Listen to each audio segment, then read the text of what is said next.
دوزخی۔ جب تک کالج سر پر سوار رہا پڑھنے لکھنے سے فرصت ہی نہ ملی جو ادب کی طرف توجہ کی جاتی، اور کالج سے نکل کر بس دل میں یہی بات بیٹھ گئی کہ ہر وہ چیز جو 2 سال پہلے لکھی گئی وہ سیدھا بدمذاق اور جھوٹی ہے۔ نیا ادب صرف آج اور کل میں ملے گا۔ اس نئے ادب نے اس قدر گڑبڑایا کہ نہ جانے کتنی کتابیں صرف نام دیکھ کر ہی واہیات سمجھ کر پھینک دیں، اور سب سے زیادہ بیکار کتابیں جو نظر آئیں وہ عظیم بیگ چغتائی کی تھیں۔ گھر کی مرغی دال برابر والا مضمون۔ گھر کے ہر کونے میں ان کی کتابیں رلتی پھرتیں، مگر سوائے اماں اور 2 پرانے فیشن کی بھابھیوں کے کسی نے اٹھا کر بھی نہ دیکھیں۔ یہ خیال ہوتا بھلا ان میں ہوگا ہی کیا، یہ ادب نہیں، پھکڑ، مذاق، پرانے عشق کے سڑیل قصے اور جی جلانے والی باتیں ہوں گی، یعنی بے پڑھے رائے قائم۔ مجھے خود یقین نہیں آتا کہ میں نے عظیم بھائی کی کتابیں کیوں نہ پڑھیں۔ شاید اس میں تھوڑا سا غرور بھی شامل تھا اور خود ستائی بھی۔ یہ خیال ہوتا تھا یہ پرانے ہیں، ہم نئے۔ ایک دن یوں ہی لیٹے لیٹے ان کا ایک مضمون یکا نظر آیا۔ میں اور اسیم پڑھنے لگے۔ نہ جانے کس دھن میں تھے کہ ہنسی آنے لگی، اس قدر آئی کہ پڑھنا دشوار ہو گیا۔ ہم پڑھ ہی رہے تھے کہ عظیم بھائی آ گئے اور اپنی کتاب پڑھتے دیکھ کر کھل گئے، مگر ہم جیسے چڑ گئے اور منہ بنانے لگے۔ وہ ایک ہوشیار تھے، بولے لاؤ میں تمہیں سناؤں، اور یہ کہہ کر وہ ایک مضمون جو ہمیں سنائے، 2 مضمون جو ہمیں سنائے تو صحیح معنوں میں ہم زمین پر لوٹنے لگے۔ ساری بناوٹ غائب ہو گئی۔ ایک تو ان کے مضمون اور پھر ان کی ہی زبانی، معلوم ہوتا تھا ہنسی کی چنگاریاں اڑ رہی ہیں۔ جب وہ خوب احمق بنا چکے تو بولے تم لوگ تو کہتے ہو میرے مضمونوں میں کچھ نہیں، اور انہوں نے چھیڑا۔ ہمارے منہ اتر کر ذرا ذرا سے نکل آئے اور بے طرح چڑھ گئے، جھنجلا کر الٹی سیدھی باتیں کرنے لگے۔ جی جل گیا، اور پھر اس کے بعد اور بھی ان کی کتابوں سے نفرت ہو گئی۔ میں نے ان کے مضامین کی، ان کی زندگی میں کبھی بھی تعریف نہ کی، حالانکہ وہ میرے مضمون دیکھ کر ایسے خوش ہوتے تھے کہ بیان نہیں، اس قدر پیار سے تعریف کرتے تھے، مگر یہاں تو ان کی ہر بات سے چڑھنے کی عادت تھی۔ میں سمجھتی تھی وہ میرا مذاق اڑاتے ہیں، اور بخدا جب وہ شخص کسی کا مذاق اڑاتا تھا تو جی چاہتا تھا بچوں کی طرح زمین پر مچل جائیں اور روئیں۔ کس قدر طنز، کیسی کڑوی مسکراہٹ اور کٹتے ہوئے جملے۔ میں تو ہر وقت ڈرتی تھی کہ میرا مذاق اڑایا اور میں نے بد زبانی کی۔ کبھی کہتے تھے مجھے ڈر لگتا ہے کہیں تم مجھ سے اچھا نہ لکھنے لگو، اور میں نے صرف چند مضمون لکھے تھے، اس لیے جی جلتا تھا کہ میرا مذاق اڑا رہے ہیں۔ ان کے انتقال کے بعد نہ جانے کیوں مرنے والے کی چیزیں پیاری ہو گئیں، ان کا ایک ایک لفظ چبھنے لگا، اور میں نے عمر میں پہلی دفعہ ان کی کتابیں دل لگا کر پڑھیں۔ دل لگا کر پڑھنے کی بھی خوب رہی، گویا دل لگانے کی بھی ضرورت تھی۔ دل خود بخود کھنچنے لگا۔ اف ہو تو یہ کچھ لکھا تھا ان رلنے والی کتابوں میں، ایک ایک لفظ پر ان کی تصویر آنکھوں میں کھنچ جاتی ہے، اور پل بھر میں غم اور دکھ میں ڈوبی ہوئی مسکرانے کی کوشش کرتی ہوئی آنکھیں، وہ اندوکھ ناک، سیاہ گھٹاؤں کی طرح مرجھائے ہوئے چہرے پر پڑے ہوئے گھنے بال، وہ پیلی نیلاٹ لیے ہوئے بلند پیشانی، پجمردہ اودے ہونٹ جن کے اندر قبل از وقت ٹوٹے ہوئے توڑے ہوئے ناہموار دانت، اور وہ لاغر سوکھے سوکھے ہاتھ، اور عورتوں جیسی نازک دباؤں میں بسی ہوئی لمبی انگلیوں والے ہاتھ، اور پھر ان ہاتھوں پر ورم آ گیا تھا، پتلی پتلی کھپچی جیسی ٹانگیں جن کے سرے پر ورم سے سوجے ہوئے بدوزے پیر، جن کے دیکھنے کے ڈر کی وجہ سے ہم لوگ ان کے سرانے ہی کی طرف جایا کرتے تھے، اور سوکھے ہوئے پنجر جیسے سینے پر دھونکنے کا شبہ ہوتا تھا، کلیجے پر ہزاروں کپڑوں بنیانوں کی تہیں، اور اس سینے میں ایسا پھڑکتا ہوا چلبلا دل۔ یا اللہ، یہ شخص کیوں کر ہنستا تھا؟ معلوم ہوتا تھا کوئی بھوت ہے یا جن جو ہر خدائی طاقت سے کشتی لڑ رہا ہے، نہیں مانتا، مسکرائے جاتا ہے۔ خدا قہار و جبار چڑ چڑ کر کھانسی اور دمے کا عذاب نازل کر رہا ہے، اور یہ دل قہقہے نہیں چھوڑتا۔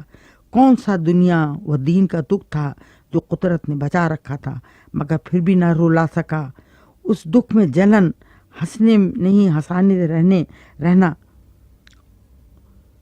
کسی انسان کا کام نہیں۔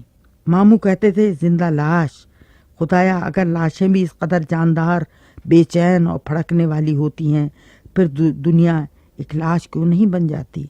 میں ایک بہن کی حیثیت سے نہیں، ایک عورت بن کر ان کی طرح نظر اٹھا کر دیکھتی ہوں تو دل لرز اٹھتا ہے۔ کس قدر ڈھیٹ تھا ان کا دل، اس میں کتنی جان تھی۔ منہ پر گوشت نام کو نہ تھا، مگر کچھ دن پہلے چہرے پر ورم آ جانے سے چہرہ خوبصورت ہو گیا تھا، کنپٹیاں بھر گئی تھیں، پچکے ہوئے گال دبیز ہو گئے تھے، ایک موت کی سی جلا چہرے پر آئی تھی اور رنگت میں کچھ عجیب تلسمی سبزی سی آ گئی تھی، جیسے ہنوت کی ہوئی ممی، مگر آنکھیں معلوم ہوتا تھا کسی بچے کی شریر آنکھیں ہیں جو ذرا سی بات پر ناچ اٹھتی تھیں، اور پھر کبھی ان میں نوجوان لڑکوں کی سی شوخی جاگ اٹھتی تھی، اور یہ آنکھیں کبھی دورے کی شدت سے گھبرا کر چیخ اٹھتیں، ان کی شفاف صاف نیلی سطح گدلی زرد ہو جاتی اور بے کس ہاتھ لرزنے لگتے، سینہ پھٹنے پر آ جاتا، دورہ ختم ہوا کہ پھر وہی روشنی، پھر وہی رقص، پھر وہی چمک۔ ابھی چند دن ہوئے میں نے پہلی مرتبہ خانم پڑھی، ہیرو وہ خود نہیں، ان میں اتنی جانی کب تھی، مگر وہ ہیرو ان کے تخیل کا ہیرو ہے، وہ ان کے دبے ہوئے جذبات کا تخیلی مجسمہ ہے، جیسے ایک لنگڑا خوابوں میں خود کو ناچتا کودتا دوڑتا ہوا دیکھتا ہے، ایسے ہی وہ مرض میں گرفتار نڈھال پڑے اپنے ہمزاد کو شرارتیں کرتا دیکھتے تھے۔ کاش ایک دفعہ اور صرف ایک دفعہ ان کی خانم اس ہیرو کو دیکھ لیتی۔ شاید اوروں کے لیے خانم کچھ بھی نہیں، لیکن سوائے لکھنے والے کے اور باقی کے سارے کریکٹر درست اور زندہ ہیں۔ بھائی صاحب، بھابھی جان، نانی اماں، شیخانی، والد صاحب، بھتیجے، بھنگی، بیشتی، یہ سب کے سب ہیں اور رہیں گے، یہ معلوم ہوتا تھا، بالکل یہی، اور اب بھی سب گھروں میں ایسا ہی ہوتا ہے، کم از کم میرے گھر میں تو تھا، اور ایک ایک لفظ گھر کی سچی تصویر ہے۔ جب عظیم بیگ لکھتے تھے تو سارا گھر اور ہم سب ان کے لیے ایکٹنگ کیا کرتے تھے، ہم ملتے جلتے کھلونے تھے اور وہ نقاش جس نے بالکل اصل کی نقل کر دی۔ جتنی دفعہ خانم کو پڑھتی ہوں یہی معلوم ہوتا ہے، خاندان کا گروپ دیکھتی ہوں، وہ بھابھی جان اور خانم جھگڑ رہی ہیں، وہ بھائی صاحب شرارتیں ایجاد کر رہے ہیں، اور مصنف خود سر جھکائے خاموش تصویر کشی میں مشغول ہے۔ کھرپا بہادر جس کا پہلا ٹکڑا روح ظرافت میں چھپا ہے، یہ سب تخیلی ہے۔ لاچار و مجبور انسان اپنے ہمزاد سے دنیا جہاں کی شرارتیں کروا لیتا ہے، وہ خود تو 2 قدم نہیں چل سکتا، لیکن ہمزاد چوریاں کرتا، شرارتیں کرتا ہے، خود تو 1 انگلی کا بوجھ نہیں سہار سکتا، مگر ہمزاد جی بھر کر مار کھاتا ہے اور ٹس سے مس نہیں ہوتا۔ مصنف کو ارمان تھا کہ کاش وہ بھی اتنا مضبوط ہوتا کہ دوسرے بھائیوں کی طرح 150 جوتے کھا کر کمر جھاڑ کر اٹھ کھڑا ہوتا۔ تندرست لوگ کیا جانے ایک بیمار کے دل میں کیا کیا ارمان ہوتے ہیں، پر کٹا پرندہ ویسے نہیں تو خوابوں میں تو دنیا بھر کی سیر کر آتا ہے، یہی حال ان کا تھا۔ وہ جو کچھ نہ تھے، افسانے میں وہی بن کر دل کی آگ بجھا لیتے تھے۔ کچھ تو یہ نہ چاہیے نا جینے کے لیے۔ شروع ہی سے روتے دھوتے پیدا ہوئے، روئی کی گالوں پر رکھ کر پالے گئے، کمزور دیکھ کر ہر ایک معاف کرتا، کبھی ہیکل بھائی سر جھکا کر پٹ لیتے، کچھ بھی کریں والد صاحب کمزور جان کر معاف کر دیتے، ہر ایک دلجوئی میں لگا رہتا، مگر بیمار کو بیمار کہو تو اسے خوشی کب ہوگی؟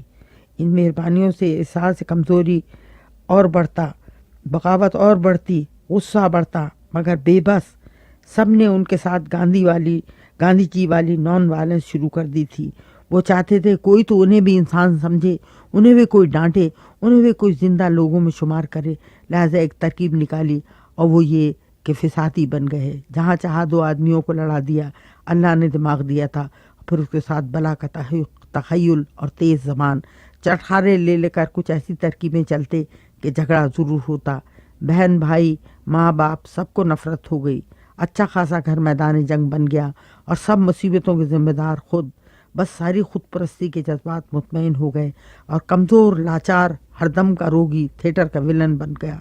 اور کیا چاہیے؟ ساری کمزوریاں ہتھیار بن گئی، زبان بس سے بدتر ہو گئی، دنیا میں ہر کوئی نفرت کرنے لگا، صورت سے جی متانے لگا، ہنستے بولتے لوگوں کو دم بھر میں دشمن بنا لینا بائیں ہاتھ کا کام ہو گیا۔ لیکن مقصد یہ تو نہ تھا کہ واقعی دنیا انہیں چھوڑ دے۔ گھر والوں نے جتنا ان سے کھنچنا شروع کیا اتنا ہی وہ لپٹے، آخر میں خدا معاف کرے ان کی صورت دیکھ کر نفرت آتی تھی۔ وہ لاکھ کہتے مگر دشمن نظر آتے تھے، بیوی شوہر نہ سمجھتی، بچے باپ نہ سمجھتے، بہن نے کہہ دیا تم میرے بھائی نہیں، اور بھائی آواز سن کر نفرت سے منہ موڑ لیتے، ماں کہتی سانپ جنا تھا میں نے۔ مرنے سے پہلے قابل رحم حالت تھی، بہن ہو کر نہیں انسان بن کر کہتی ہوں جی چاہتا تھا جلدی سے مر چکیں۔